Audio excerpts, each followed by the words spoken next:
So then I come down. Hee hee. Hee hee.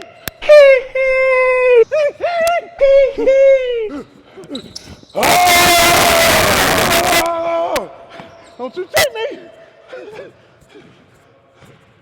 Get back, get back! Get back. You ain't nothing. Right?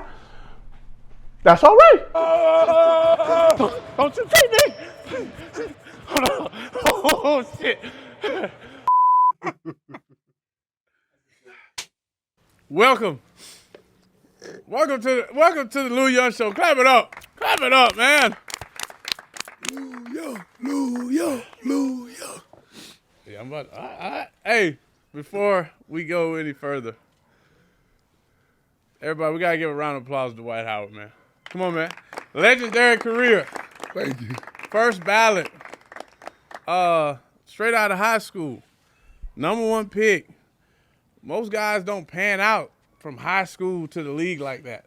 Like that's already another accomplishment. Then to go 18 years in the league. Come on, man.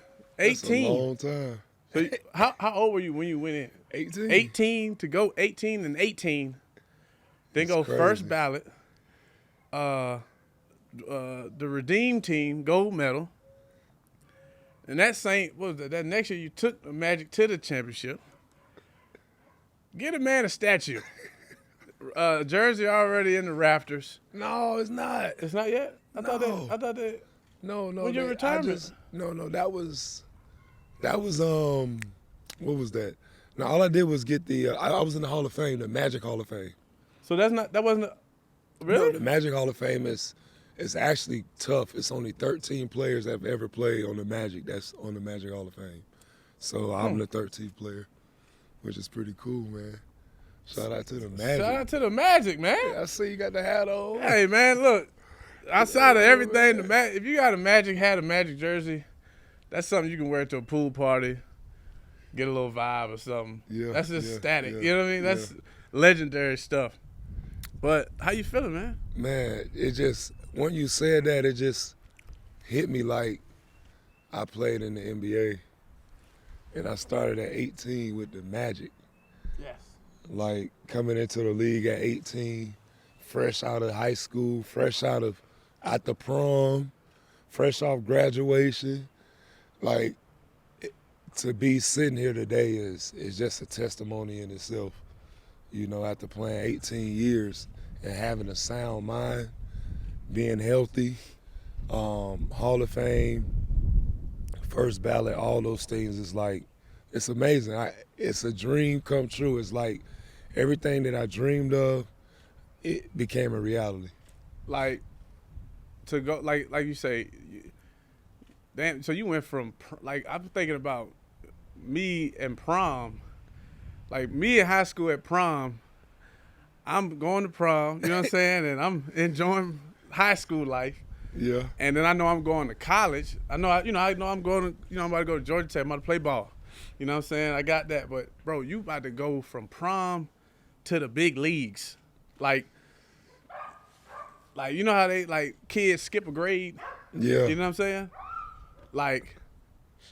How crazy is that? To skip, like, you skipped four grades. I skipped 4 grades. I really did. Yeah. I never thought about that. The real deal scholar. Skipping 4 grades is crazy. And my dogs is crazy back there. Hey, Diablo. That's Sunday. Oh, that's Sunday? Yeah, she just want to come over here. First of all, I want y'all to know we're at the Dwight Howard Estates. This is real. Like this ain't no rented. This ain't no Airbnb.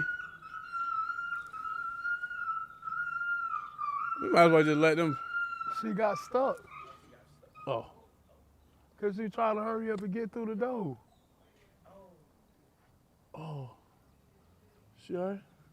Yeah, she all right. Her crazy self. Baby girl. But look, like I said, we at the Estates, right? And we got, this is Sunday. We got Sunday, Diablo in the back. Like I said, it's not an Airbnb. This is not a Pure Space. this is his space, and he allowed us in his domain. You know what I'm saying? So we vibing. This is like some Frank Lucas shit, and I'm really kicking shit because you see the backdrop. Like, Frank Lucas. how many of y'all really doing this, man? That's your house. That's my house, boy. He said, and who else? Hey, that was one of my favorite movies. Bro, so man, Frank. that's so you know I went and got the chinchilla that he threw in the fire. On God. What you mean? So we went to the Clarissa Shields fight, right? Mm-hmm. And they had me walk out with her. And, you know, we in Detroit. You know, that's where you can get a fur at. Or I say we're in Flint. But Michigan, you know, the whole thing. You can get I was like, man, I need to get a fake fur or something. So we found it while we out there. We did her what was it? Like, she had this big old press conference before the fight. So we did that. They had me on stage basically they was just like, Lou, you just stand up there and do you. So you would think I was Leonard Ellaby, Don King type shit. I'm just in there. So after that, we go get the fur.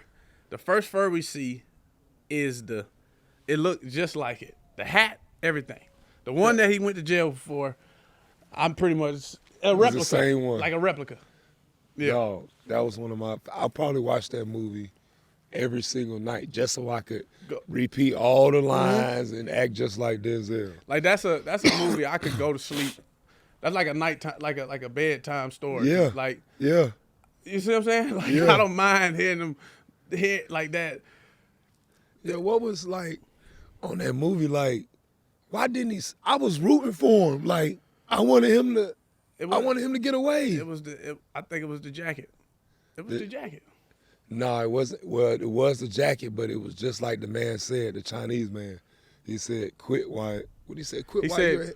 Quitting while you're ahead is not the same as quitting. Yeah. Right? Yeah. So we tie that back in. So like, did you ever, I guess, going through what you went through, right? And you go, like you say, 18 long years. Mm-hmm. When it's time to retire, does it feel like you're quitting? Yes, bro. Really? Yes. Because as a hooper, like, I really thought I was going to be playing forever. Like, that's how I train. And that's probably why I still look like I'm in crazy shape because I train like, I got to play till I die. Like, I got to play till I'm 99. So, like, that's how I was every day in the gym, in high school, every single day, waking up at 4 o'clock in the morning. Yeah. Every day, like, I gotta make sure my body's straight. I got to make sure my mind right because when I get to the league, it's gonna be insane. So that I guess that work ethic, like you said, you started that in high school. Mm-hmm. Like, you know, most guys, like I said, most guys in high school, you know, you're gonna have fun. You're gonna enjoy high school. So you was already mentally prepared. Like, where did that come from? Man, really, I've been trying to figure that out my whole life since I've been in the league. Like, where does this come from? Like, this mindset. Yeah. Like, ever since I remember telling my dad at 10 after I got back from this AAU camp, I said, Dad, I'm going to the league. Nobody can beat me at this AAU tournament. I was just saying, I know it. I know I'm supposed to go to the league. I'm going to be the number 1 pick. And I just said, I got to go work. I got to go put in work. But I know that I'm better than everybody there. Just by watching them play, I can beat them. And then that was my fuel every day. And then I went around looking for people to play. Yeah. Like, how I can get better. And the one person I couldn't beat, his name was Rocky Trice. He lived in the country where I'm from, Swainsboro, Georgia. Okay.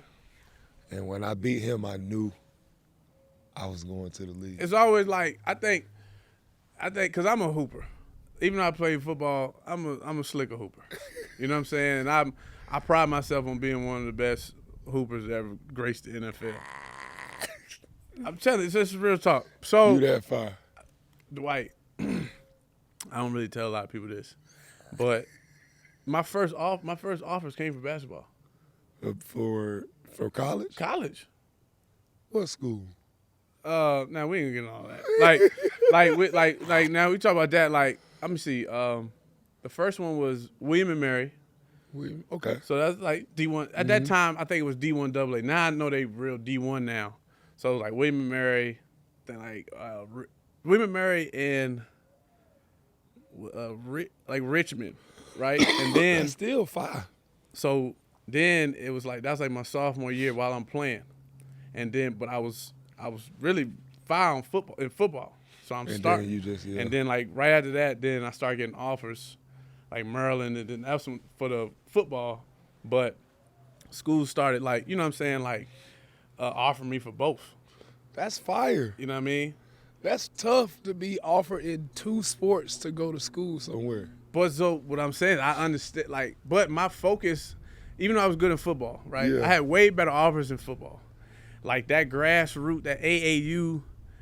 The training regimen, like in high school, for me, I would say my dad put more emphasis on the basketball because, like, basically, if you know, as a point guard or something, you defending people, you got quickness, lateral quickness. Yeah. You can do what you got to do on the football field. You know what I mean? Can do that. Yeah. So it's like it's yeah. a different type of condition Yeah. from football to basketball. Because football is more like it's a quick spurts. And it's breaks. Yeah. You And see then us- basketball is just Like y'all, like basketball, There's you no don't get a breaks. break till you coach like one of Yeah. them. Like yeah. I need one. At my combine the other day, I was watching guys, and I'm like, man, y'all got to get in shape. This is a different type of shape So hold on, your combo, and that's the speak on that. for my league, the TAT league that we have. Okay, and that's in That's in overseas. in yes, China. sir. Speak a little bit about that because we getting overseas money now. Now in retirement, we getting overseas money. Speak a little bit about it's that. for real. What it is after traveling overseas and then playing overseas like I did Yeah.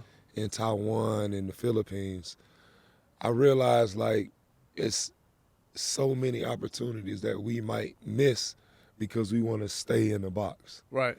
And sometimes the box could be staying in America or staying in the area that we grew up in. We never want to get out and try to see what's out there. And for me, playing in Taiwan, it was like a new life. It was like a rebirth, you know? So I was like, man, I want everybody I know to at least try to come out of, if they can't hoop, come out to Taiwan. Yeah. And I was like, man, I should start a league. I was telling my business partner, Moo, Okay. man, I should start a league out here, man. It'll be fire.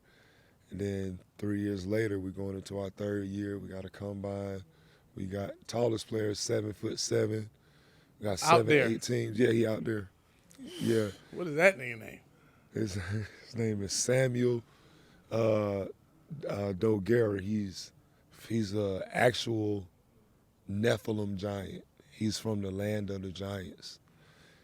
He's humongous, Like if so for visual people, if you ever seen Rush Hour 3, and when Chris Tucker went into, yes. he said So Shaq is 7'2". Shaquille O'Neal. Yes, he's way taller than Shaq.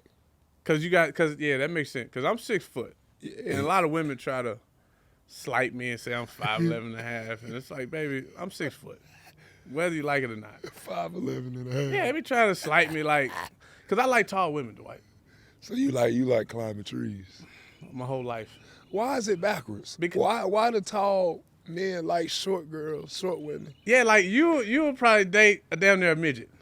I'm saying not like You're right, because I've dated tall and short. Right. But for some reason, it's just like tall people like short women. but like as a dude, how tall are you? 6'11". Okay. And a half. Nick, shit, you don't have no business dealing with that 5-footer. You're right, but it's just some. Is it like it's a preference? Like, No, because I love tall women. Okay. But then the short women, I don't want to say too much. I'm saying like short, they don't have they right there where they got to be. No, not At the even height. that. It's just I'm strong, Okay, so I like to live. you like to lift up. So you like to pick up to lift up. I like to raise the roof. See me, like I say, me personally, man. Even in college, I was just telling my brother this. I was like, man, we was watching WNBA draft last night. Oh boy. So the second pick was She was 6'6". 6'6" from France, Yeah, right? dunking that bitch. And for some reason, once they said her height, it turned me on. Ooh. So I just thought about it. I was like, bro, in college, I was, man, she know her name. She was a center for Tech. Dwight. She was probably like 6'4", Georgia Tech. 6'5". Let me see. She had no gut. What year was She this? was stacked. So when we used to sleep, we used to lay down together. Her feet would be longer than Came off mine. the bed. See what I'm saying? Her feet was bigger than yours too. I used to massage them spinners. Straight up. Massage them. You hear me? Those splinters. And she had the best snacks. She had a little mini fridge. She had the best snacks. She was so nurturing. That's tough. See, okay, I can. That's why you like shorter guys like taller girls. Yeah, You I'm saying like I understand that. majority of the, like if you look at my track record, outside of my baby mama, she got lucky. She know that, and we on good terms now, so I can say that. So outside of her, you look at my track record. We're going. I'm breeding. You 5'8" and up. Oh yeah. Okay. Oh for sure. Because when you got them heels on, I want you to be taller than me. Because I don't want you to look at me. I want you to look at her. And then you look at me and you say, damn. I said, I know. You know what I mean? Like my dad, I got that from my daddy though. Cause like he's 5'8" on a good day. So me and my brother was 6'3", I'm 6 foot. Everybody like, how you get these big kids? And this dude is like, you look at my dad, he look like, he's built like Floyd Mayweather. So he's short. Like, yeah, Stocky. yeah. Okay. But every woman, 5'7", 5'8", they put them hips, and he loves it. Well, see, I guess then like 5'8" is tall, but it's short to me. Okay. So 5'8" is normal height. I can deal with that. All right. I can deal with that. 6'5", 6'6", you like that too? Have I done it? Yeah. But I mean, I'm not going to walk around. I'm a sneaking geek on that. Why? They too tall? It's just, it's too much attention. Like, Too much attention. for me, that's when I would be on campus. I'm sneaking up in there. You know what I mean? That's messed up. The tall girl get that kind of treatment? No. But, like, if we out at a party and stuff like that, I don't mind. All right. I don't mind sitting on her. I'm going to sit on her lap type shit. You know what I mean? Like, that's type of shit I be on. But, everybody got their preference. But, like I say, so the work you put in, you know what I'm saying? And just for you to have that work ethic at such a young age, I can relate to that because, like, my pops was really, like, strict on me. You know what I'm saying? So it makes sense why you are where you at today. Like, in high school, did you ever think, like, okay, you going to the draft. You probably already knew you probably going to go number one. Or did you? Yes. Well, in my mind. Yeah. So, like, I only thought that I was going number one. Okay. Even when I met with the number 3 team with Chicago. Wow. I had a meeting with them, and they asked me what I felt about coming to Chicago. Mm-hmm. And I couldn't even hold it. I just said, I'm going number one. So, I'm sorry. You spoke it into, like, you got Yeah, the I words just kept of power. saying, Yeah. like, I'm going number one. Like, I don't see myself going nowhere but number one. Mm-hmm. So, I mean, that was just my mindset every single day, like, I'm the number one pick. But in school, around my classmates, my teammates, I didn't talk about going to the NBA. You was just enjoying high school. Yeah, because I knew this was going to be my last time I was going to be able to be like a kid, kind of like. Yeah. Because once I stepped across the stage, I knew everything I did, I was going to get treated as though I was a matured business basketball player. Mm-hmm. You know what I'm saying? Yeah. When in actuality, I don't know shit but basketball. Still a kid at the same I'm a time. kid like hell. Yeah. Just a big ass kid. Right. You know what I'm saying? Yeah. So that was the difficult part, is I knew coming in, I knew that was my last year of fun. Like, and that irked me to my core, like, damn, this shit is over with. Like, I ain't gonna be able to have fun and shit, because now my whole life gonna be in a magnifying scope, everything I do, so I ain't gonna know who my real friends is no more. Like all this stuff I'm thinking about in high school, like it's and there's probably like as it's getting closer to graduation and everything, you probably Yeah. like the clock ticking. yeah, it did. I remember vividly, like one of my last trips that we had in my school was we went to the library. And as I was driving to the library, I was just sitting in the car with the rest of my classmates that was driving with us, and I was like, dang, they all finna go to college, you know what I'm saying? And I'm finna be in my own different world. And all these people that I grew up with from kindergarten all the way up Yeah. to 12th grade, so it's like, dang, my whole life about to drastically change from everything that I know. And it brought me to tears. Because I'm like, dang, I'm finna miss all this. See, like outside looking in, okay, like if I put myself, like me thinking, me as an 18-year-old in high school, right? Mm-hmm. And you tell me I'm about to go #1 pick, and I'm about to get M's, like because I've never been in your shoes, so I'll be like, oh man, you crazy, like you should be excited, but Yeah. the pressure that comes with that, right? Yeah. Like, how did you? Just briefly, like, just say, like, tell me how did you deal with? Okay, you're #1 pick. Mm-hmm. You walk across that stage. David Stern's still there, right? You Yeah, shook he's David still Stern there. hand. Yeah, I shook David Stern. David Stern. Niggas don't know Yeah. about David Stern. Real deal, David The Stern. real deal, Mafia. Yeah. He the Mafia. I remember him saying something in the All-Star game one time when we was about to have a lockout. He was like, he not afraid of none of us. He was telling us that. To your face. To our faces. I was like, oh, he R.I.P. David real. Stern. Yeah, R.I.P. David. Yes. But yeah, like, you could tell just in the way he just moves. So Yeah, he ain't play. you go through that, right? And then now you're in Orlando. So as you're still a kid, like a big ass kid, #1 pick, and the franchise is looking at you as the savior, Yeah. right? For that amount of pressure on an 18-year-old kid fresh out of high school, how the hell did you deal with that? It's crazy because when it came to the basketball, I didn't think about it as pressure. I knew that coming in my first year, I had to gain an understanding of the game, my surroundings, the physicality of the league, all that, because I'm coming from high school, so I'm skipping a whole nother level.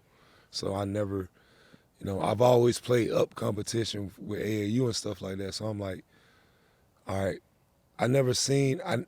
as I got older, that's when I started to kind of feel like I got to win and stuff like that. But when I first came in, I'm just thinking every year we going to win every game. We going to the championship every year. Right. Like, that's the only thing on my mind. I never thought, like, it's so positive, like, we going to win. I know we going to win the championship. I'm writing it down. We going to win the championship this year. Every year we going to win, the championship. So I don't think it was pressure on that side. Was it more so off the court pressure?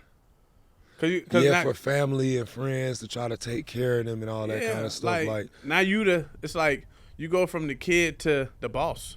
Yeah, and that's how everybody want me to, hey, put me on, let me get this, all that stuff. So, I lost a lot of friends, lost a lot of, lost relationships, went through some crazy stuff all because of money. So now, like, looking back on it, I'm like, damn, I don't even want that shit. Like, shit. It just come with so much shit. Like, so you go into the league. So, like, who are your vets? Like, when you came into the league? Stacey Ogman. Okay. Real triple O, double O, triple OG. Like, okay. Shoot you, stab you, OG. He was a blood, real one, like Mexican blood. Bam. Yeah. Stacey Ogman, Grant Hill, Tony Battie, Steve Francis, Hito Turkoglu. Turkoglu. Yeah, Katino Mobley. Oh, yeah. Yeah, Tina was Jameer older. Nelson, even though he came in with me, all these guys was like my vets because they was way older than me. Facts. You know what I'm saying? So it was so different for me coming in because I felt alone because I'm the youngest one. Right. And then I want to talk to them, but I'm like, damn, I'm so far removed from these Yeah. niggas.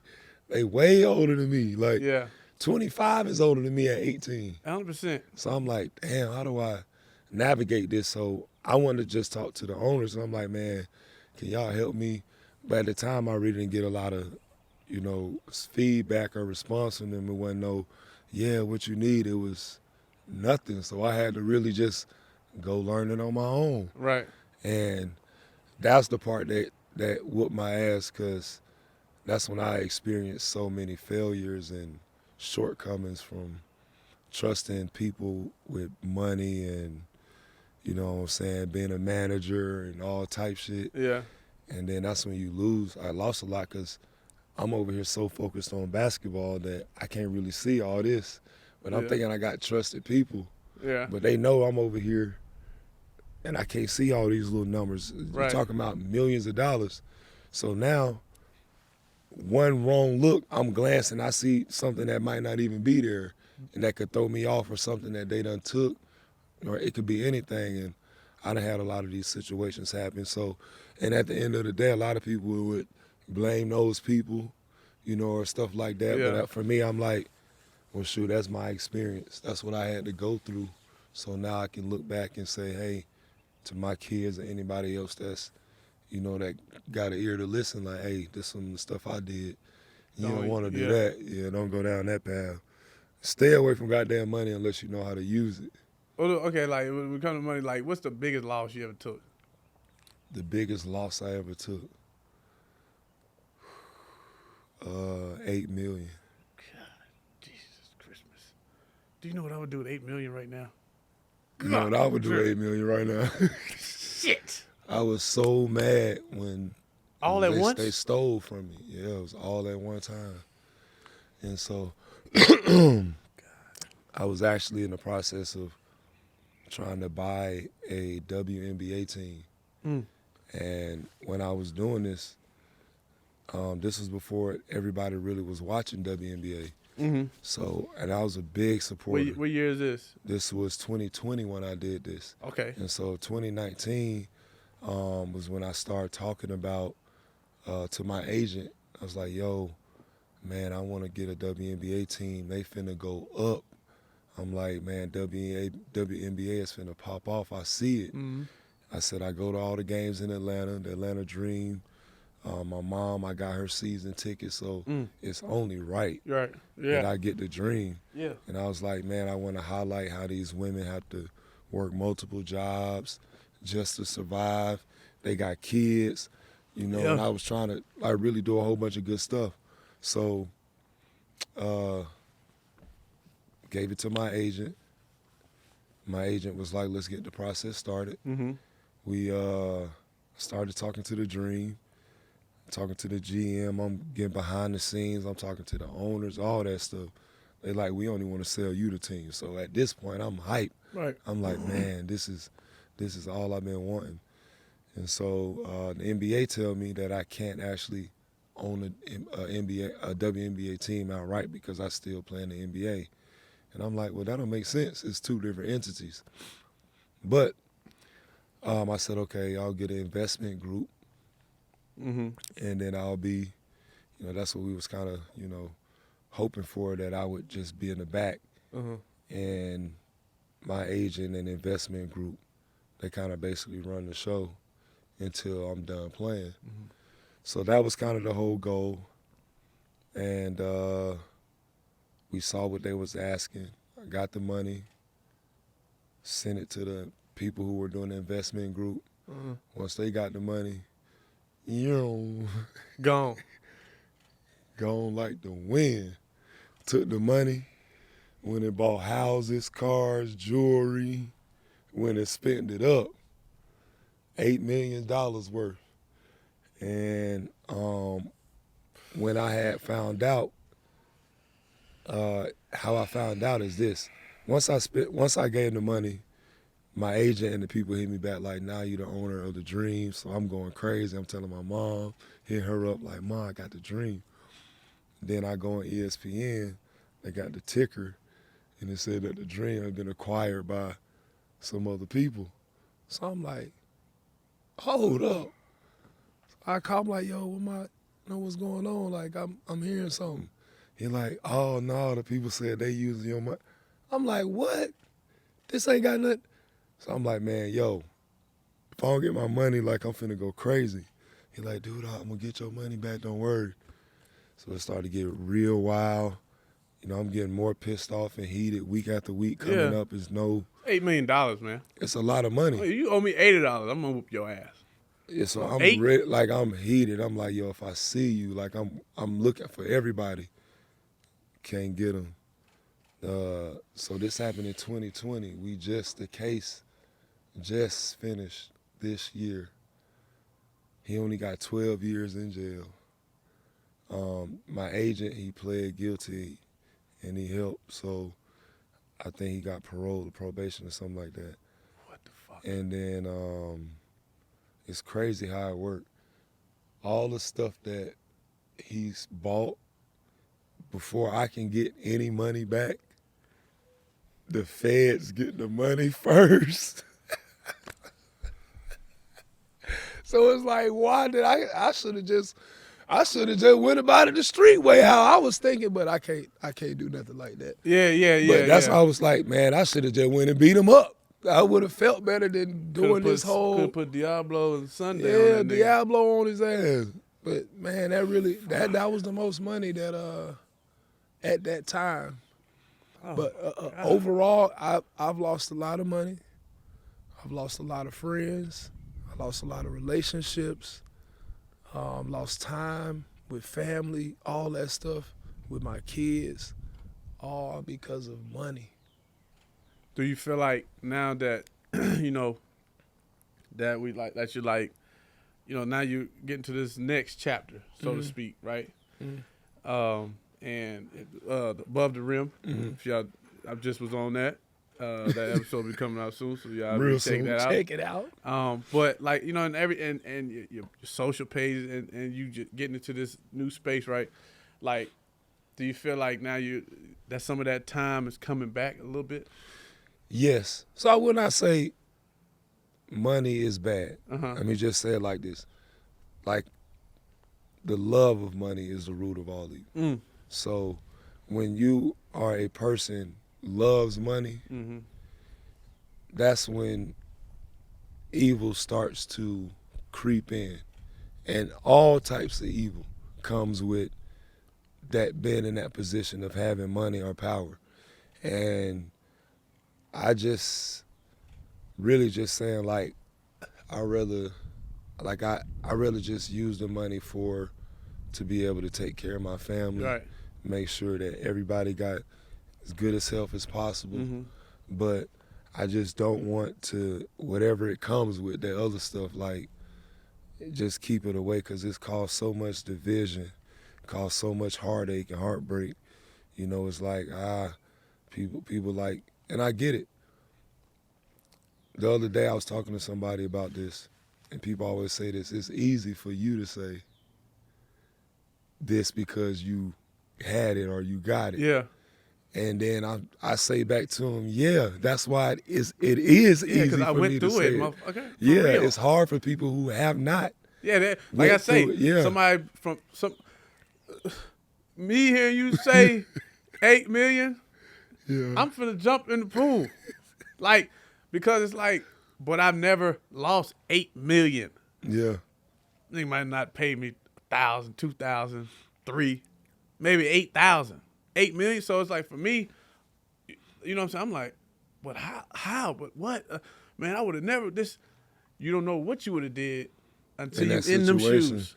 Yes, that's why I always tell people this too. You can't trust nobody, not even yourself, because you never know what you would do in any moment. Like, somebody might get offered, might get offered $10 million to do something.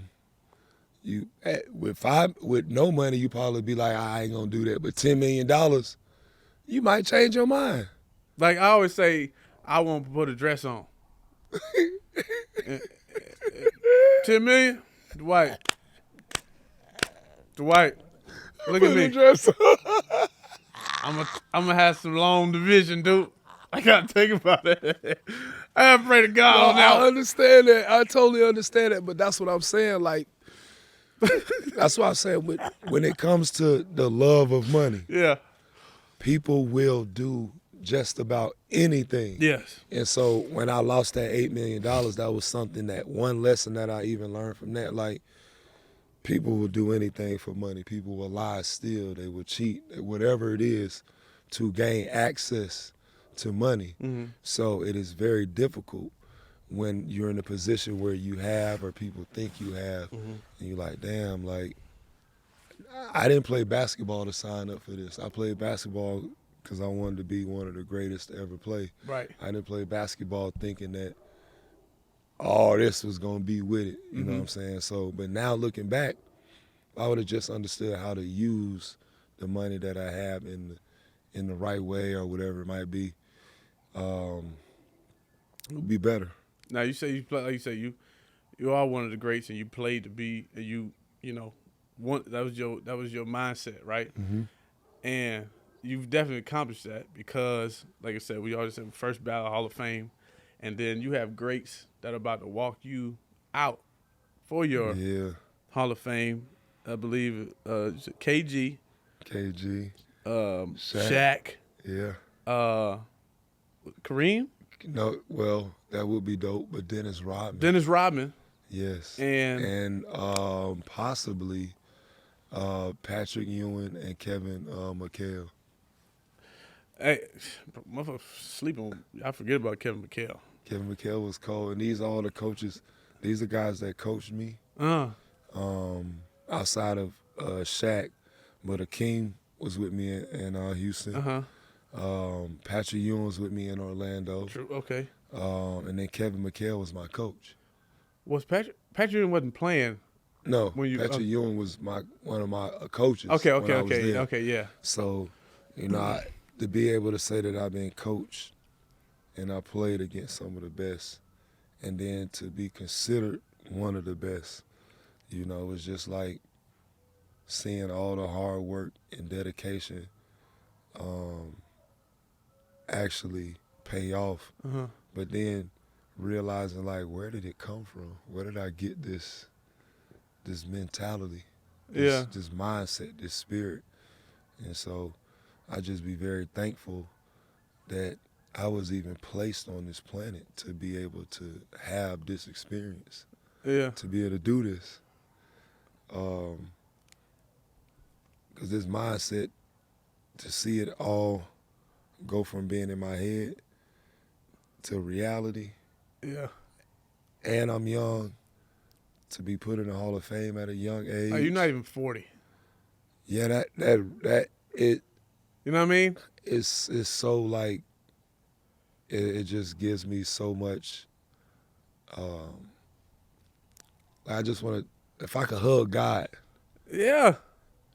Like, it makes you want to just shout and scream.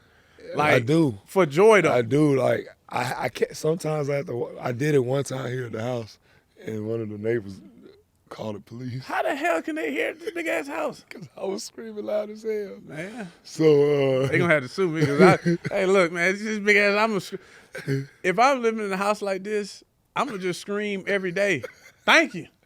Now, actually, I do. Every time I drive in my gate, the first thing I do is point up and say, God, thank you, because this is literally what I asked you for, and you made it happen every time, anytime, no matter what it is. When we speak, it happens. So, you know, I just be so grateful for these opportunities. Hall of Fame is crazy when people have said so many crazy things about my name. I saw the show when the guy was on the show. He was talking about I shouldn't be. Oh, no, so this is the louuuyoung show. So the Coach Lou show, that's my other show, and that's like my sports. You know, and we get right to the sports stuff, and my brother Shaq, So we were going back and That forth. was you. That was you. I'm looking back now. It was you. Yeah, that nigga right there, man. Oh shoot. But if you look at the clip, Dwight, That was you. I was like, you know what? when it came back, and I had to give him his facts. I get because it's like I say, and we got a segment. It's called "Y'all Must Have Forgot," and we really about to get in that because I was like, bro, I said, bro, I think you really must have forgot how cold that dude was because he went from high school And I played for a long time. and a long time, and Sunday. Sunday. Ain't got Leave him nothing alone. on. And like I said, a long time, but like longevity, impact. Like I said, we go dream team. Redeem team, medal, slam dunk champion. You know what I'm saying? Like they say Superman versus Superman. I can understand what he was saying. He was saying like, Because I didn't stay in Orlando. But dude, no. But look, think about this. All right, you go. Okay. Let's take AI. Right. Then you got them to the championship. Didn't win a ring. Right. First ballot Hall of Fame. But he gave. Let's say he was in Philly. What 9, 8, 9, 10, maybe 9 years. Those straight. Yeah. Then he went to Denver. So that was 9 straight prime years. Gave Denver like 2 good ones. Then after that, they fizzled out. Yeah. And then he came back to Philly, whatever. I'm saying a lot of dudes don't be able to give you like 9, Good 10, years. 9. Like we 96 to 06. That's 10 years, right? Like I'm a big fan of T-Mac. So shout out to Orlando, but T-Mac with them injuries and everything, it was like a good 6 or 7. It wasn't long. You see what I'm saying? yeah, I understand. So how I But I thought the jersey already retired. the jersey I felt should have been. I feel as though that my time in Orlando, with what I've done in Orlando, for sure a jersey, for sure. Only because we put Orlando really on the map. Yes. Like Orlando was different. We got a new arena out of that place. So it's like, come on, just From think your about impact. the impact that we had on the team, on the city, everything. Like the jersey, that's one thing. Like we had Orlando rocking. Everybody came to those games. I was hanging with Michael Jackson's kids and their family. They's coming to the games. All the wrestlers coming to the games. The singers, Chris Brown, Lil Wayne, all these, everybody was coming to the Magic games. And before that, That's facts. it wasn't happening. Like, So- I guess, so that time, it was you, Jameer Nelson, Rashad Lewis, Hito Turkoglu, and what did the dark skin dude? Mikael Petras. Petrus, corner pocket 3. That's what I couldn't remember the name. Petrus was nasty. Like, Yes. so, and on paper, I would say, people, like, if y'all going up against, like, to take that, y'all really built something. Yeah, we did. And see, the thing that I didn't like was the media did a good job of taking things that I said or how I tried to, say or put things and try to twist me and my teammates or the fans against me because of me wanting to leave Orlando. And, that's what kind of turned everybody sour is me leaving Orlando, then me going to L.A. And when I left L.A., now they like, oh, he couldn't play with Kobe. When I'm like, me and Kobe, we didn't play bad together. It was our first year. And then it's exactly. Like it's the first year. It's more pieces than just y'all And just two. me and Kobe. And then, like, me and Kobe was the one that, I was the one that got blamed for it. And I'm like, all right, hold up. That season was one of my, at the time, I still played I had averaged 18 and 13 Boards every night. coming off of back surgery, and I had tore my labrum. I never had surgery for my labrum that whole season, so I played with a torn labrum the whole year. Most people have surgeries. Every time somebody tapped my arm like this, it felt like my whole shoulder was coming out of his pocket.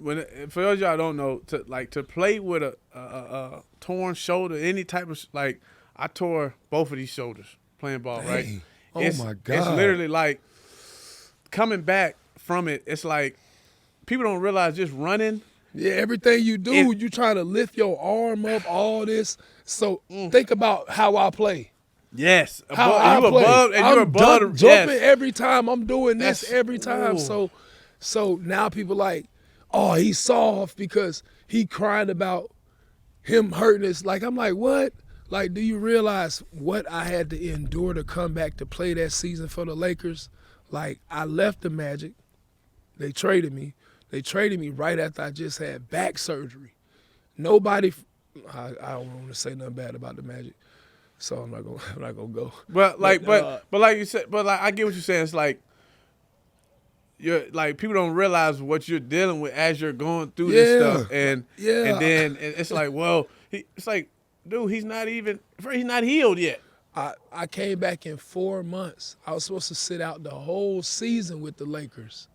The whole season I was not supposed to play. So you went from that. I went from, this is how it really started. I went from being in Orlando and the doctor looking me in my face and telling me, no more basketball for you, Dwight. Your career is over with. This is after my 8th year in the league. Now think about that. My 8th year in the league from Orlando, I had already went to the finals, 3-time defensive player of the year, 7-time All-Star at this point. Right. All these things had happened in Orlando. And he was about to tell me that I'll never play basketball. Well, he did tell me that I'll never play basketball again if I don't have surgery tomorrow. So I literally had to find a doctor.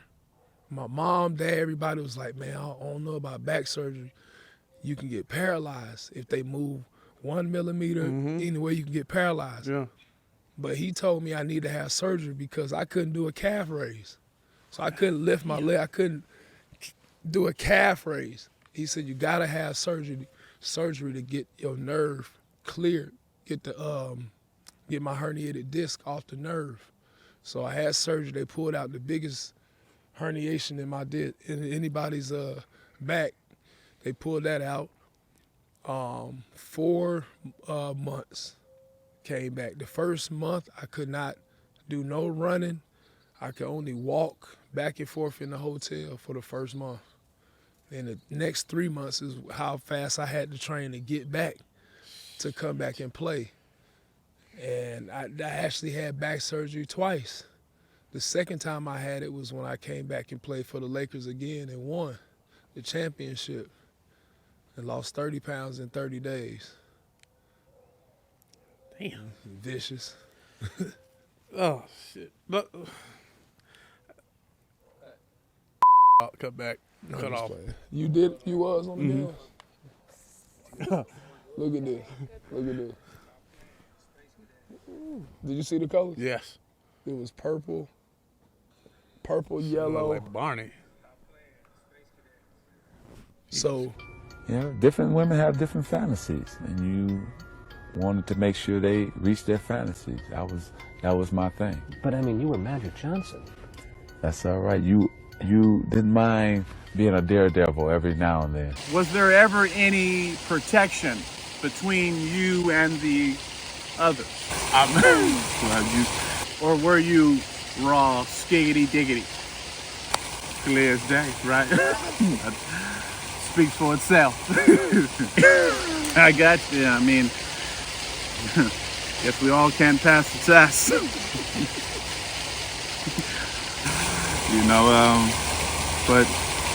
But at the time, you're Magic Johnson, right? Nobody was wearing them at the time, so it was all free game, I thought, but sometimes you gotta pay. How many at a time were there? 3 at a time, 2 at a time, 4 at a time. Jeez, that's a lot.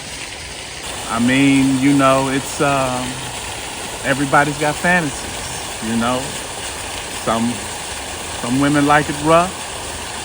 Some women like it tough. You know, I aim to please. I aim to thrill.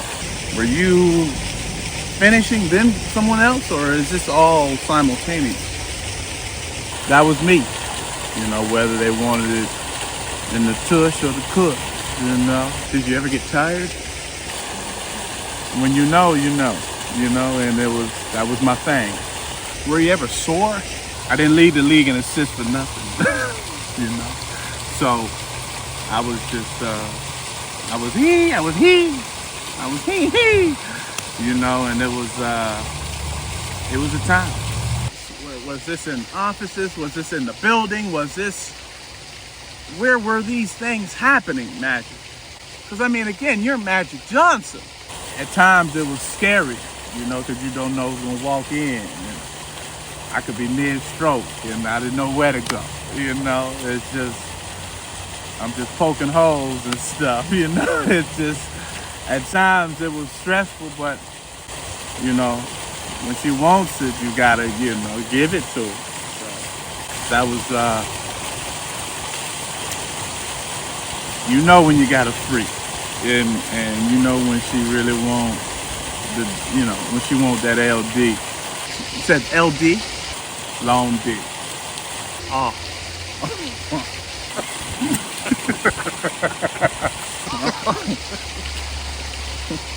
Oh boy. Glad my wife's not here. I liked it wild, and you know, and I was a wild child then. 3 at 4, 5 at a time. Oh, I'm clutching myself. Do I have regrets?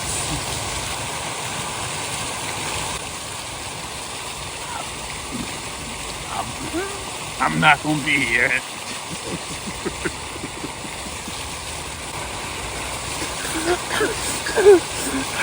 All right. Hey, we're back from that brief commercial break. Like, so we were saying, you know what I mean, y'all must have forgot, right? And I was telling folks, I said, the man deserves a statue. Y'all must have forgot what he really did and the impact he left. What's some things that you would say people must have forgot? Like, you could say, like, people, like, you must have forgot, you know, about Sebastian Telfair. Well, like of his, like, people, I feel like people forgot about Sean Livingston before the injury. Yes, people forgot about Sean. Well, see, what it is we played so long. Melo has played so long. By the time you get to a certain amount of years, people, the expectations, Lil Wayne as a rapper, every time Lil Wayne does a song, they expect Lil Wayne from back when he was doing No Ceilings. Right. But how much can he give you? Yeah, like, I mean, what he talked about then, he probably really can't talk about now, because he's went through this, he went through that. Now he's on this other side. Y'all want him to sing hot boy shit right now? Correct. He's a grown man with kids. So he can't, like, it's just, I just feel like with me, I played at a certain level for so long. So when I started going to these other teams and I wasn't getting the minutes, I wasn't getting the things that I was getting from Orlando, people were expecting Orlando in Charlotte, Orlando with the Lakers. When I'm playing with LeBron and AD, I'm not the main guy. They're not asking me to be the main guy. So you went to LA twice? I went to LA 3 times. So the first time was after Orlando. The first time was after Orlando. And that's when so how is that, what's the difference between playing with Kobe and playing with LeBron? Okay. Playing with Kobe and LeBron. LeBron is more of a I'm going to get my teammates involved type of player first. Kobe is more so I'm going to be a killer the whole game. I'm just going to get buckets and try to kill your ass the whole game. And during the game, I'm going to find my pockets to hit Powell, get Dwight a couple lobs, but I'm destroying. LeBron destroying, but he's doing it playing chess. So he's looking at the stat thing. Okay, I got 2 assists. I need to maybe get 1 more assist this quarter. I need to at least get 8 assists a game. Oh, he like strategically. Yeah, he playing chess. So Okay. basketball is all numbers, right? Everything is numbers. So if you look at it, if I get 3 rebounds a quarter, and at the end of the game now I'm at the league average for rebounds. That's what I did. So that's how I was able to lead the league in rebounds or have more rebounds than the average because I just played the numbers game. I played chess. How can I get the most rebounds every quarter? Let me get two rebounds on defense and let me give me an offensive rebound every quarter. Now I'm good. You know what I'm saying? I don't have to wait till the 4th quarter to try to fight. Jordan did it with scoring. He tried to get 6 points a quarter. Now 6 points a quarter, at the end of the game, you killing. Like, you know if y'all don't know math, 6 times 4 is 24. Wake your ass up. Real simple. 3 rebounds a quarter, 4 times 3 is 12. Simple fucking math. I'm talking to my daughter about it right now. So I know you niggas was out there like They was out there 3 trying to plus figure out what does 4. he mean? That's 7, How bro. many That's 7, quarters fam. How many quarters that go? Stupid ass nigga. So yeah. But yeah. No, I get what you're saying. Like, and when you break it down like that, that's really, it's like that's when you get to the point where you're working smarter, not harder. Yes, that's why we were able to play so long in the league. That's why LeBron is able to continue to play because it looks like he's working hard, but he's just only working smart and he's doing it in spurts. Okay, so if I'm playing 7 minutes in the quarter, the first 3 minutes I'm gonna focus on getting my teammates involved, unless it's a game where I'm playing against somebody who I know I can crush off rip. Yeah. You know what I'm saying? So everybody, all the great players that you see, they are, and the ones that have longevity, that's how they're breaking down the game. On the court, they're using the court as quadrants or sections to get to their certain spots. And then off the court, they're looking at the analytics to see how they can get the most points, numbers, rebounds, assists, whatever it may be, without having to work so hard. So like now, like when in LA with Kobe, you were more like it was like you, Kobe, like y'all show type shit. Yes. Then when you came back to, I would say like the time when you were because people don't know you're a champion, NBA champion. Yeah. Right? Is that the bubble year? That's the bubble year, 2020. Okay. That was the last time I was. No, that was the second time I was with the Lakers. I was with the Lakers one more time after that. Okay, so I guess in that championship year, it was like a different role. Yes. Right? So like how did you deal with that going from being a superstar to now you kind of like the OG? Was shooting that. The role I had to do with it when we won the championship was just, hey, you're not Dwight Howard. Of old. You're not Dwight Howard. You are whatever the role is needed. You know what I'm saying? And when I got back to LA that time, they didn't need me to do all the scoring and all that stuff. But if you're a fan or if you're people watching from the outside, you're like, dang, Dwight ain't got nothing but 5 rebounds and why he ain't play? He must, no, this is not the roles that we are, placed in. Yeah. We have to be a star in our role. Sometimes the role might be to just bring energy.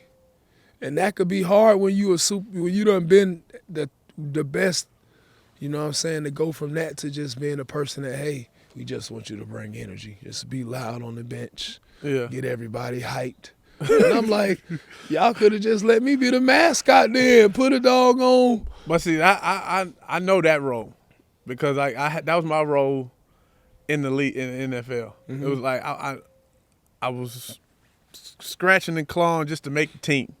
You get on the team, so it's like, okay, guys have roles.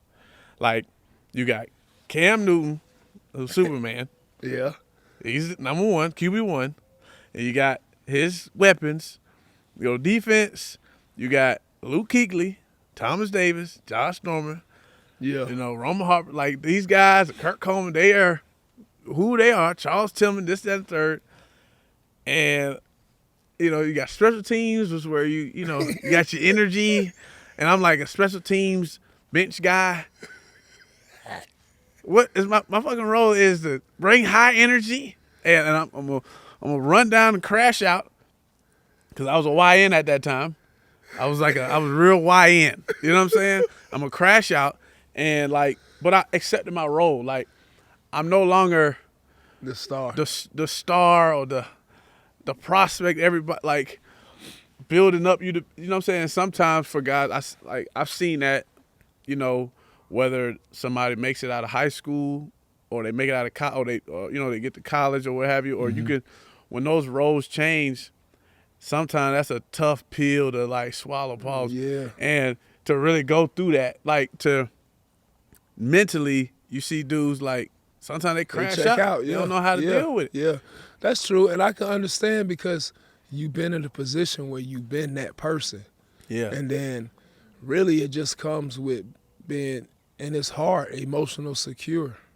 It's hard to do that when you haven't been taught that, and the only way you're going to be taught that is by experience. Mm-hmm. So once you go through that, it's like, dang, now looking back on it, I could have handled that better and stuff like that. But while you in it, you're not going to know better. Like you said, you a YN. Yeah, at that time, I'm just, you know what I mean? You're like, man, hell no, you just wired. Yeah.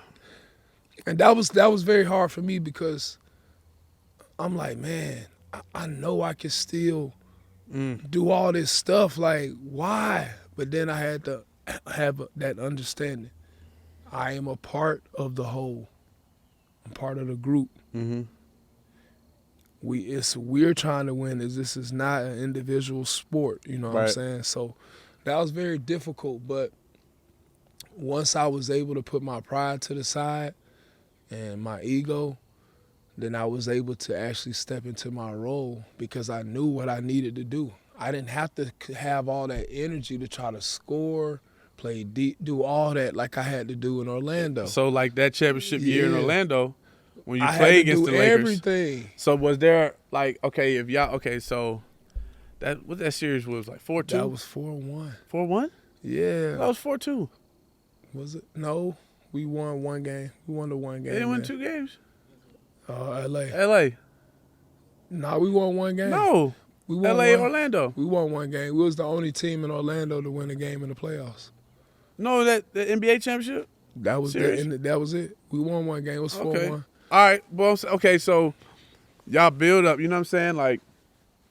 You got these boys on the map. Yeah. You know what I'm saying? And you are Superman, and you got the boys on the Cape. You feel what I'm saying? So it's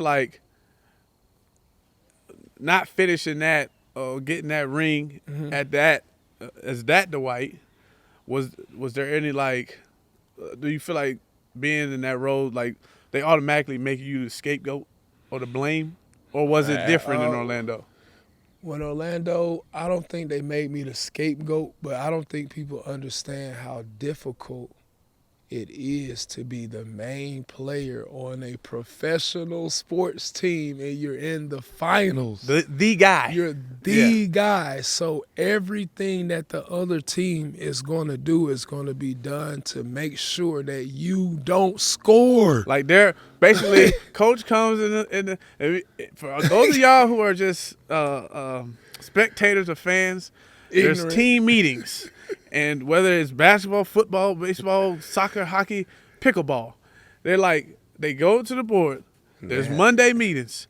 You get your paperwork. Everybody, here's a scout report. This guy, hey, Dwight Howard, sir, wherever that's he the at, first guy. That's the first guy. Look, wherever he's at, give him a little bow. Check him. Boom. Let's make it rough for him all series. Yes. And I know that because that's just how it is in football. You got I remember who we played. Odell. Beckham was Odell Beckham. His rookie year, or maybe his rookie year. I mean, he hitting the nay and everything. He can't do no wrong. He hitting them folks. Wherever he went, they said, we got eyes on him. Wherever give him a little. That shit. You got a 7-game Yeah, series. that take a toll on you. Yes, man. And then it's for basketball. You got to think. Get to the finals. That means we done already went through 3 rounds of playing. So this 3 rounds of battles, these is wars that we going against. You know, we played against Philly first, then Boston, and then Cleveland, and then the Lakers. Beat LeBron Cleveland. Yeah, that's what I'm saying. People forget about so that. by the time we got to the finals, man, I was so exhausted. Damn. I was so exhausted because it's like mentally exhausted, and that's what it was. It was like physically, I'm already past exhaustion. So now mentally, it's like, how do we get past this? I just spent all these days trying to figure out how to beat this team, how to score on this team. Now I got to try to do it against the Lakers when they got Pau Gasol, Andrew Bynum, Lamar Odom, Trevor Meta there Ariza. yet? No, I don't think Meta was there. I don't think he was run. No, I don't think he was there yet. Okay. But they had a squad. And it's like, I'm 22. Think about that too. Bruh. You at 22, so you was drafted in 04. Mm-hmm. I remember that year because I got told you on your show, Above the Rim. It's going to come out soon. But just like I told you on your show, at that time, I'm tall 10. I'm snapping the motherfucking fingers. I got that next tail chirp on me. I remember that.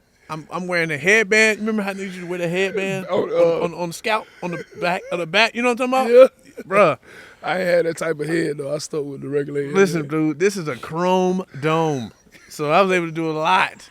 And, like, I'm just saying, I'm just painting that picture. So that's like, I remember, like, as a kid, you know, that AAU, you watching, this is when high school games Yes, it was fire. Showcased and highlighted, and you got Sebastian Telfair, like Josh Smith. Yes. Yep, like that McDonald's All-American game. Yes. Who was on that? Smith, Josh Smith, Bassey, Marvin Williams. Rajon Rondo was in there. Rajon went to Kentucky. DeMarcus Nelson. Bruh, I just remember because, you know, like, I remember Sebastian Telfair was, like, in the middle with the ball. He's like, I ain't giving him the ball. Ooh. You ain't getting the ball. Ooh. I ain't passing him the ball. Ooh, I'm passing Dwight the ball. I get Josh the ball. I get Josh the ball. I get Josh the ball. I ain't giving him the ball. So, like I say, so you go like that. And then, like, 08 or 09, so you're 18, then 08, 09, that's that year. Because the Redeem team. It's right at, it's 08. It's 08. Yes. And you go, and you're still, what, 21? 21. 21 on the Redeem team, and that's with Kobe. LeBron, D-Wade, Jason Kidd, Carlos Boozer. Chris Paul. This is when Darren Williams was Darren Williams. Michael Redd. Carmelo Anthony, Michael Redd. Like, We had a fire squad. I'm the youngest one, bro. Like, all this stuff is like when 2 Chainz sang the song, he say it was a blur, life was a blur. Yes. That's how it really has been. It's done happened so fast, man. It's like, I guess the NBA, if you want to look at it in energy terms, it's such a high vibrational sport, and everything is done such at a high vibration that now, like, when you sit down and you done playing, it's just like, yeah, you look at that projector, and they showing them highlights. It's almost like a when the teacher bring that little TV in, you know you better watch some TV. Yeah. And you get to really watch it. He's like, damn, I did all that. You know what I'm saying? Yeah, that's how I feel. So, like I say, bro, to go at 22. You're 21 Redeem team, which is just unbelievable. Gold medal. Then you go 22, take your team to the championship. Unbelievable. Bro, at 22, I was, man, you don't even want to know what I was doing. I tell you, I wasn't taking no team to a championship. I was doing some, off the wall. I just hope nobody has it on footage. He just came out the bushes. Hey, Sunday, you ain't barking at nothing. Yeah. She's crazy. Hey, man. Hey, I tell you like this. You try to jump over one of these gates. lunch would be served early. But shouldn't be barking at nothing. I say all that to say, man, I'm to just hear you talk about these things and like just your journey and to go from a kid and going that, like, that's hard to do. Like, you look at stories of guys that coulda, woulda, shouldas, coulda made it, or they were high school legends. You know how many dudes I know should have been in the league that around my age, but they was ended up shot dead or dropped out of school or wound up having some babies early, family stuff. You know what I'm saying? Just to have that type of balance to still go through at that time, 04, 05, it's, stuff was hot. So, you know what I'm saying? True. And you look at like what's my man, Lenny Cook, right? Like his journey, he was a legend. He was playing against LeBron and Carmelo. Like, people, you would have thought he would have been, but it all doesn't pan out. So just to make it through that is very commendable. I just got to give you flowers for that. Thank you. Seriously, straight up. We got to clap it up for that, because it's hard to make it out, let alone make it in. Some shit like this. So Make it in. as we got another segment, Joy. It's called "What's the Reason." What's the reason? All right, what's the reason? You know what I mean? And so I got some things here. What's the reason you should have won Rookie of the Year over Emeka Okafor? The reason? Oh my God. The reason why I should have won. Stop, Sunday, please. I'm filming. He ain't even doing nothing. They probably was pissed off at that question. So what's the reason you should have won Rookie of the Year over Emeka Okafor? Well, he probably should have won it. You think so? I mean, I didn't win it, so it's a reason. I feel like I forgot it because that's when Charlotte was the Bobcats, wasn't it? Yeah, I felt like I had a better season. But that year he was cooking. He was cooking. Rightfully so. He was cooking. Like you say, if you win it, but at the same time, it's like, come on, man. Yeah. We might have to check them numbers on that. We might have to check the trajectory on that. He was cooking. He was cooking. All right, he was cooking. Emeka Okafor, that was UConn. Yeah. And he had one good year. One good one. And that's all it take. And is you true? That's all it take to get Rookie of the Year in that year. So shit, it is what it is. What's the reason? I'm gonna say ATL or Atlanta, because when you say Atlanta, you gotta say Atlanta. What's the reason Atlanta is a slept-on hoop city? I think it's slept on because that's crazy. Great question. It is slept on. It is slept on. Like, seriously, if you think about it, it's slept on. It is slept on because I guess because our music culture and the pop culture is like so heavy. It's so heavy that they don't see athletics as something that's big in Atlanta like the music. Especially we can talk about all sports for real, because basketball, football, and baseball, and like it's boxing. a lot of women basketball. It's a lot. Track, field, like it's a lot of athletes in Atlanta. Come from Atlanta, and I found that out, or Georgia. Period. I found that out coming from DC to Atlanta. Mm-hmm. You know what I'm saying? I'm born and raised in DC, so when you think about DC, everybody think, oh, that's basketball. DC Blue Devils. That's what I played with. DC Assault. But, then you come out here and now we started getting known a lot for football now. Yeah. So I remember I'm in the room and I'm just saying, I'm like, I know I can hold my own, but it's like he's cornbread, eating, what I'm saying? These dudes is like naturally strong. For no reason out here. This is Georgia, like they really in the mud, the breathing. Georgia red mud. So, yeah, I remember I called my mom. I said, "Yeah, it's a lot different than home. There's something in the water out here." What's the reason? It's nothing like being a Laker. What's the reason? Well, we won with the Lakers. The Lakers got the most fans in the world. Yeah. So, I mean, but everybody's experience is different. There's some people that didn't like their experience with the Lakers. It's experience that people that loved it. So, you know, I had a good time sometimes, and I had a bad time because of situation. But all in all, winning the chip there, that cleared everything. What's the reason there will never be another Kobe? I mean, I don't think there'll never be any player that's ever been crazy fire in this league. It's not gonna be another Kobe because, I mean, to me, I think he was more skilled than Jordan. Jordan just Jordan.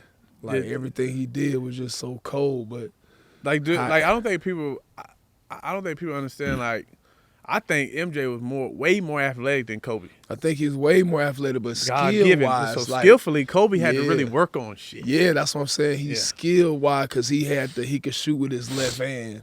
You know what I'm saying? He's taking what Michael Jordan did and, like, he tried to go to another level. So I would say he had more skill, but Michael Jordan just raw talent and all the things that he was doing, his quickness, athleticism.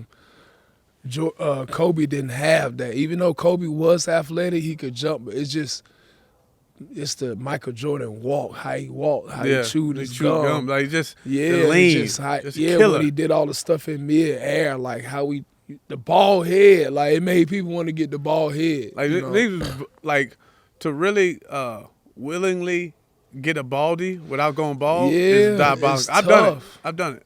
My hair be cold as hell. I did it. Like I'm real deal ruthless. Like I'm crap. Like that's what I say. It's over with. What's the reason?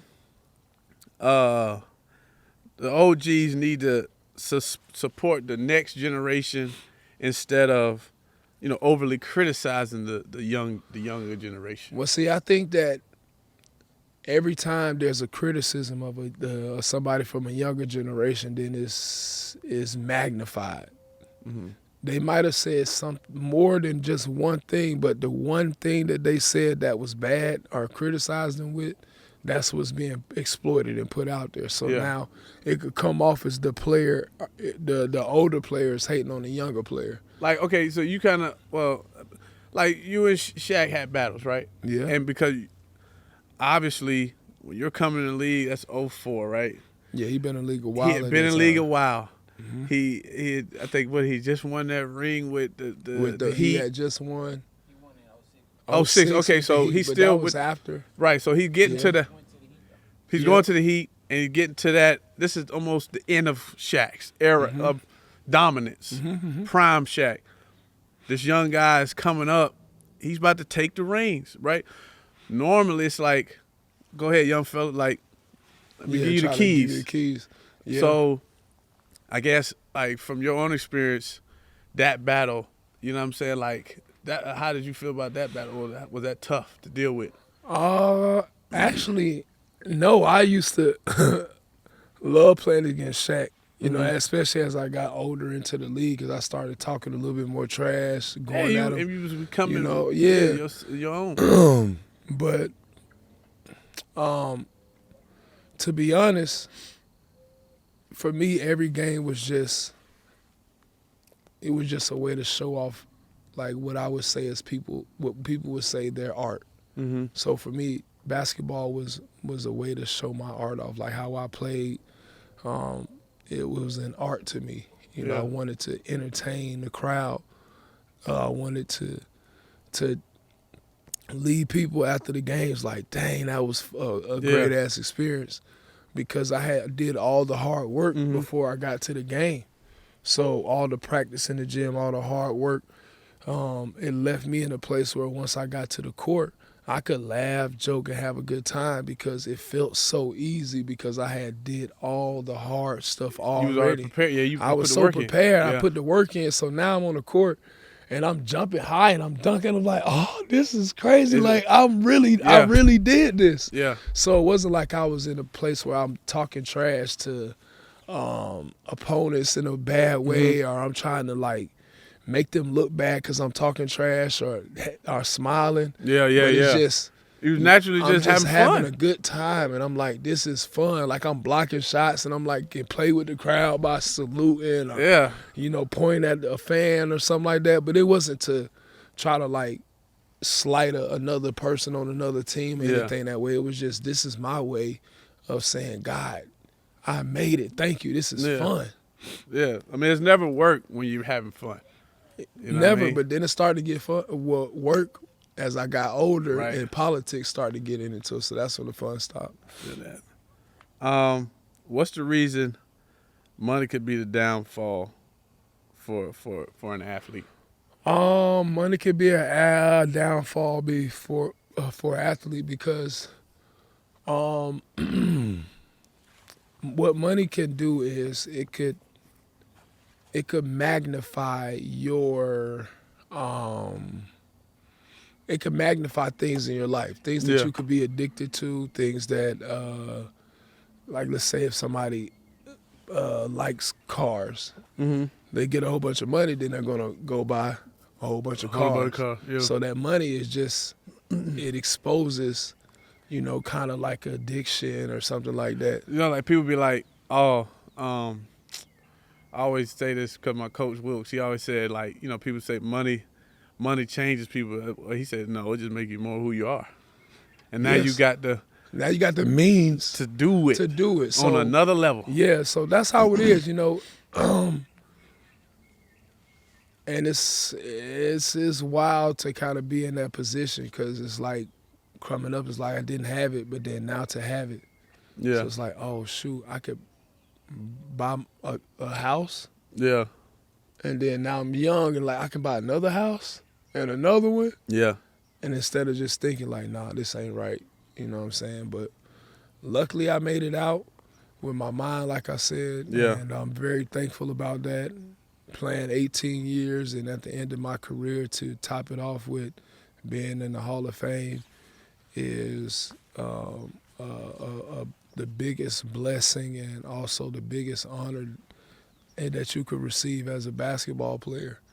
So I'm very thankful and grateful to God. What's the reason most people give up before they make it? Most people give up probably before they make it because, why do people give up before they make it? You know what I mean? They be right at the end and they don't know it. Like you don't know, like it's like you don't know what's on the other side of that adversity. If you would have just kept going, just keep it pushing, like, because adversity gonna come even in your career. You know, you climbing up, you hit a wall, you kept doing it, cause bro, you went 18 years. There had to be a lot of adversity. You just said you went from here to back surgery. Then you know what I'm saying? So but you got on the other side of, say you would have said, man, the back surgery, fuck it, I'm gonna just give up. I'm over with. Then I never would have received all the stuff I could have received. See what I'm saying? Yeah, so it's just like what I learned. I remember sitting with Denzel Washington one day when I played for the Lakers. It's crazy. What year was this? This when I was the Lakers. He wanted to sit First with time. me. The first time. So this like, what? This was Is this 10, 2010? This is 2010, I think. That might have been around American Gangster Denzel, no? This was, I'm trying to think when I went to the Lakers in 2010. No. Was it 2012? 2012? Yeah, so whenever I went to the Lakers is when he wanted to sit down and talk to me. We went to go eat somewhere and he was like, Dwight, you know, when you pray for rain, you got to take the bud that come with it too. And I was like, oh, that's deep. I understand that. You know, so you pray for all these blessings. You want all these great things to happen. You just got to know that it's going to come with some shit. It's going to come with a lot of things that you might not like, but you pray for this. And so that's how I've had to to look at life like, hey, I pray for these blessings. I pray for these great things to happen, but that don't mean the bad things are not going to come. That don't mean it's going to be adversity or things that try to kind of knock me off my rocker. I just got to, like any center does, we got to stay on our pivot. Yeah. And that's why I end up playing center. So it worked out perfect.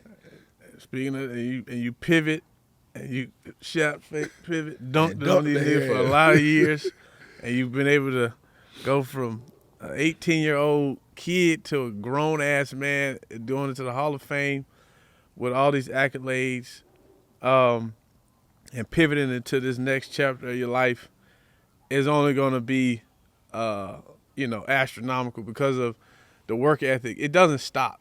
I could say, I know, like, obviously I don't have the accolades you have in sports, you see what I'm saying? But just to go from sports to another room, another rim, you know what I'm saying, another profession, that work ethic that we got, you know what I'm saying, and that motor, when It's we for locked in everything. on something, Yeah. bro, we're going to get it done. Yeah. And at the end of the day, nobody's going to outwork you.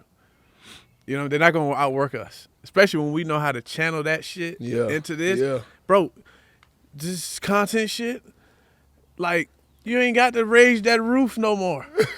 You know what I mean? Like, I'm just telling you, bro, you ain't got to block a shot or hit the Kimbe. None of that. R.I.P. to Kimbe. But, bro, all you got to, you just, you know what I'm saying, you walking in purpose now and can really highlight that and show the world, you know what I mean, the real deal Dwight Howard and can take the, like I told you, when I took my helmet off, that's when I could be able to show who I really am. Yeah. And now you know what I'm saying, you could take the cape off and show the real Superman Dwight Howard. You know what I'm saying? And walk with your head high, knowing that you did this shit the right way.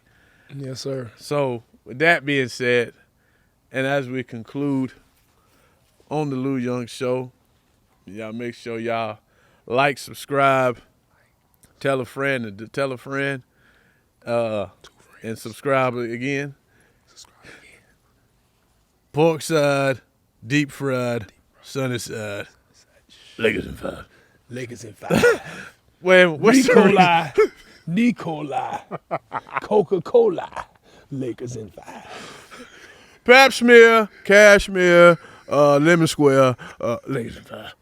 So, but what's the reason you got to keep God first? And you must What's keep the God reason you first. got to keep God first? Yes. Well, the reason why you have to keep God first is because nothing else matters. Jesus is the way, the truth, and the light.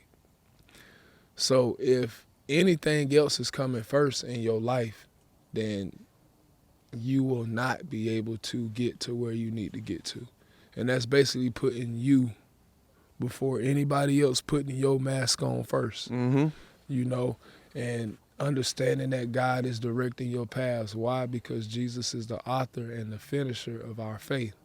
And so when we have faith like a mustard seed, then Jesus is going to finish that. And so I felt like my faith, my journey, Jesus wrote it. He wrote that journey. He was the author and he was the finisher. And my journey with basketball is done, but in life, I'm still here. So I'm just going to take that same method, that same trust that I have in God and keeping him first and doing it with every aspect of my life. And that's why it's got me to this point. Amen. All praise be to the Most High. And I hope y'all learned a thing or two with Dwight Howard, Bud the Rim, and your boy louuuyoung, the louuuyoung Show. And we mentioned it, but the China was the 3-on-3. Oh, the TAT League. TAT League, Yes. yeah. Mm-hmm. So Big 3. you speak, yeah. What so Well, they you can be on guys the want to lookout. come out? We got the league coming up soon. We just had the combine for the draft combine for my the Asian tournament league. We play in 7 to 8 different countries right now, all over Asia. For you young fellas out there, anybody want an opportunity in basketball, marketing, sports, anything in those fields, come on, hit us up. Watch the greatest podcast ever, Butter Rim with Dwight Howard, and you'll get you one of these. Boy, he got the shit out. Boy, he got my ass, bro. Man, I thought that nigga. Man, I thought he had some. I thought he had a trophy or something. Hey, that was nasty. That's how he ended. That's how he ended with a little yay yay. God damn, I got a crook in my neck. Pause. That's a cut. Oh, I got. Yeah, you gonna get that. Don't get that. Sign them to the louuuyoung show. Shoot, boy, it's so cold. Ooh, hold up. Let me just take these pictures real quick. And I'm gonna sign it. No, just Oh, you gonna sign it while I take it? Yeah, I'm taking it while you're signing it. Oh, you gonna take pictures while I sign it? My bad. Is that Diablo? Yeah. Oh, me and Diablo. It's cold as hell.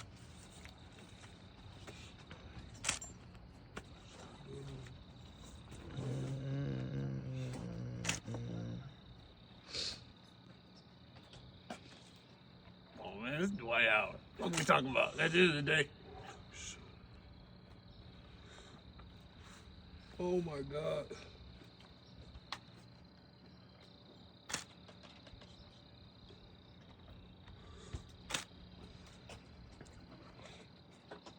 Oh, that's hard. Put to the louuuyoung show. Can't make it up. It's cold. You got the throwback jersey. Yeah, that's that David Stern motherfucker right here. Look, Lou, look right here.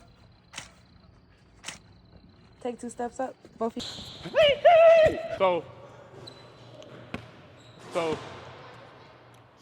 But okay, so look, boom, boom, and then you just really just, you see what I'm saying? Boom. Yeah, you just get him. Yeah. That's all right. That's all right. That's all right.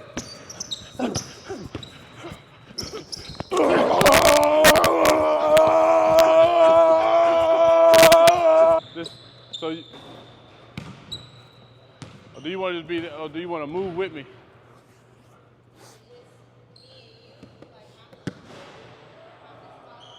I'm saying it could be like a one take on me, then one take like on him, then one take both of us.